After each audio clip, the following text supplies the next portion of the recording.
हाय नमस्कार. तर बघा तात्याची तब्येत लईच खराब झाली. 2-3 दिवस झालेले खराब झाली. दवाखान्यात नेलं तर काल रिक्षावाल्याला 1000 रुपये. पण मी जीवरला नेलं पण त्यांना तिकडला गुण येतोय तिकडं नेणं झालं नाही. कारण माझ्याकडे जेवढं पैसे होतं आणि जेवढं त्या सचिननं पाठवलं होतं तेवढ्यात दवाखाना केला मी. आणि आता तो तर म्हणला मी शनिवारी येतो.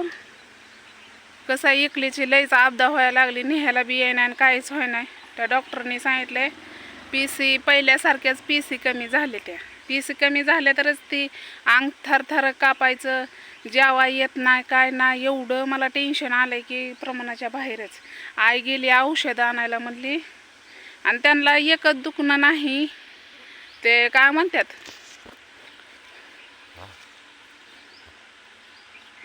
संडास बाथरूम संगच होती या पहिल्यासारखंच. त्यांना हागीच आणती म्हणती तर ती पण नको, मला काहीच नको. खायला देऊ का? काहीच नको. ही खाऊ वाटतंय का? काय ना ग मला. काय त्यांना खाऊ बी वाटण आणि पहिल्यापेक्षा तब्येत तर लईच खराब झाली. आता अंग थरथर थरथर मरणाचं कापायला लागले. काय सुसना या. कसं काय करावं मला तर काहीच समजना. जेवढं माझ्याच्याने होते तेवढं तर करते मी. तर बघा तात्याला तुम्हाला दाखवते. इथं झाडाखाली हवेला टाकले.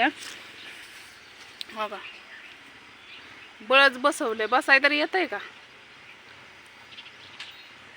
काय म्हणते तर काय माझं खरं नाही. गोळ्या औषधं तर खायची नाही ती. चला म्हणलं तर यायचं बी नाही. सर्दी खोकला आवाज, चला येईना बसा येईना, हात पायीच उभाच राहा येईना बिलकुल. कसं काय करावं, लईच अवघड आहे. इथं हवेला टाकलं कारण घरात पण लईच गरम होतं आणि लाईट आली वाटतं आता. आणि त्यांना घरात दम निघत नाही, सारखंच लघवी बाथरूम होती या. त्यामुळं मग इथं बसवलंय त्यांना. म्हणलं जरा वेळ बसा, सारखं झोपता या. हे का अंगावर पांगावर घेऊन झोपायचं अजून दुटकून. येत आहे का दवाखान्यात? अजून दवाखान्यात येत आहे का? उद्या जाऊ.